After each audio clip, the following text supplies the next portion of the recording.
So we were talking about sensory issues when we had technical difficulties there. Yeah, so the thing is, like, it definitely applies to mostly food and smell at this point. And they tend to be, I guess, kind of correlated. Yeah, definitely. But my roommates, like I said, have suggested I eat like 15 different foods. I've counted like 25 or 30, but I have like a few key staples, and if I try anything beyond that, I'll occasionally like it, and I'll try it if I think I'm going to like it. Right. But there's so much stuff I don't like that just doesn't taste right. Like, I taste them and think to myself, oh, well, what is this? And then I just don't eat it anymore. So there's that, and then occasionally, like, a really bad smell in an enclosed space. That kind of is tricky as well. So those are the two Like the time we brought back Pizza Hut in the car. Yes. Okay, so talk about pizza for a second. How do you eat your pizza? Okay, so I eat my pizza notoriously in my apartment with no sauce, because the texture of the sauce combined with the rest of the pizza just doesn't really taste right to me. Like, I feel it get on my tongue, and I'm just like, no, this is not right. This does not feel good. Right. So, and then when somebody, like, has a lot of pizza with sauce, I'll occasionally put up with it, especially if, like, we're in a larger room. But if we're stuck in, like, a car and the smell is just in the car, I cannot take it. So I have to, like, roll down a window or something to let the smell out. It's that overpowering to you. Okay, and then when you eat things like hamburgers or hot dogs or whatever, I've observed that you tend to be a purist. Yes, I am. So I don't eat a whole lot of, lettuce, cheese, tomato, onion, secret sauce, or whatever else you want to put on and it. By not a whole lot, you mean zero. Exactly, yeah. I mean, I might eat them in some cases, but I'll eat them separately. The tomato you'll definitely... Tomato I'll eat separately. Yeah, it's a fruit, so you've never met a fruit you didn't like, I think. Depends. But, well, avocado's technically a fruit. Yeah. I think it is, anyway. But, yeah, so I'll eat, like, just the bun and the burger on a hamburger. I'll cut up, just the meat of a hot dog, and I'll just eat that without even a bun. Without even a bun. Yeah.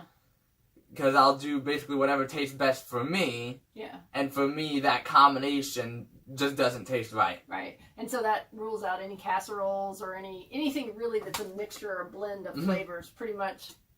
So you stick to your meat.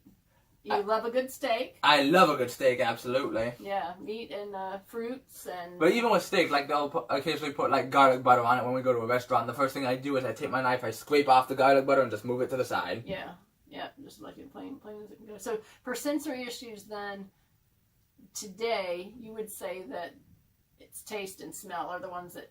Yeah, in the past it used to be more noise, but today it's just taste and smell. And also, well, I don't know if you remember, you were very, very young, but you had and I don't know if this was a sensory or it was like a obsession, kind of having to have the same thing over and over, repetition thing, but you would insist on the same shoes, and we would go to Stryrite, and if they didn't have, because your feet, unfortunately, kept growing, and so we would try to go get the same shoe in a bigger size. Okay. And it was tough, because if they didn't have that exact same shoe, and I didn't know, I thought maybe part of it was a sensory piece, because maybe they were super comfortable or something like that. But then part of it was just that was what your shoe looked like. Yeah, exactly. Like, that's, I guess, my style. It provides me, like, with a sense of continuity in my life. Yeah, yeah. And I guess if we really want to get philosophical about it, or psychological rather, we kind of like bounced around quite a bit when I was a kid, just like, from Smyrna to Kennesaw to Alpharetta to Columbia to Stevensville, and I guess having a pretty consistent, like, style of shoe gave me that sense of consistency I was otherwise lacking.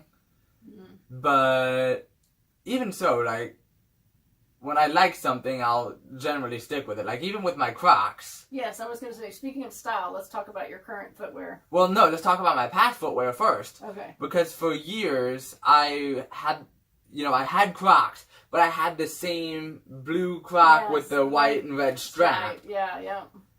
Whereas now, you ask me about, what Crocs I want. I'm just like, you know what? Give me the ugliest fucking pair of footwear you can possibly get me. Do you have them next to you? Are they up here? They're in the Florida room. Ah, too bad.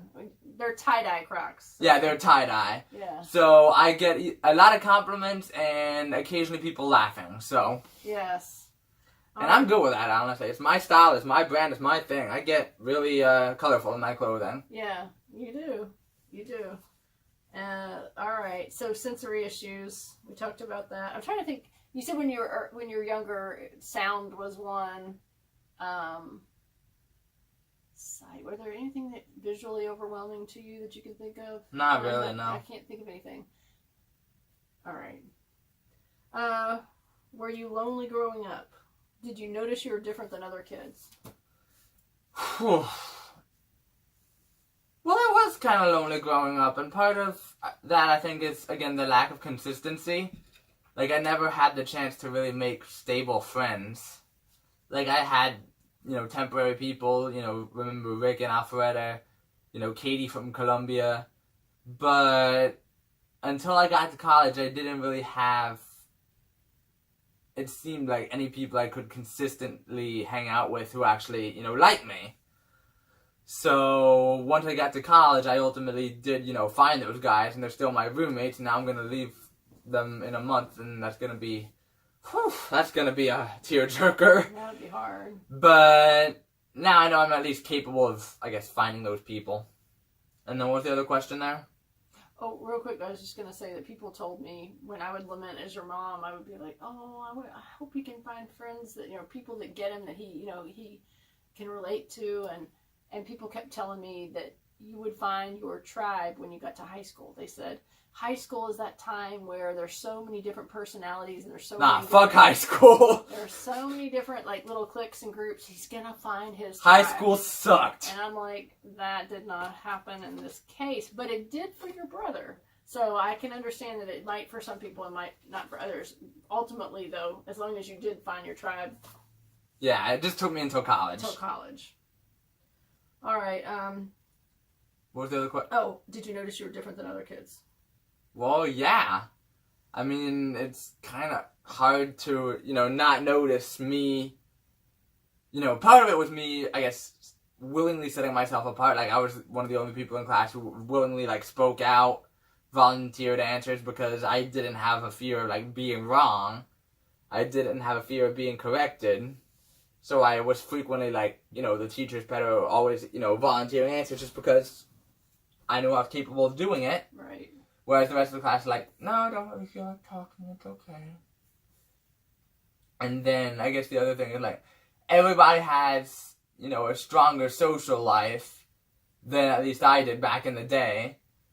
And, I would occasionally, eat by myself at lunch. Sometimes people would come up and, ask if they could eat with me. I always considered it to be more of a sympathy thing, though. Okay. This kid looks lonely, I'm gonna join him to make, I guess, myself feel like I'm doing something nice. Well, it is true that when you do something nice for somebody else, it does make you feel good. That's part of the nice thing about doing something nice for somebody else. Yeah, that's a different philosophical discussion. I basically argue that there are very few nice things you can do that you don't do for at least partly because you're selfish.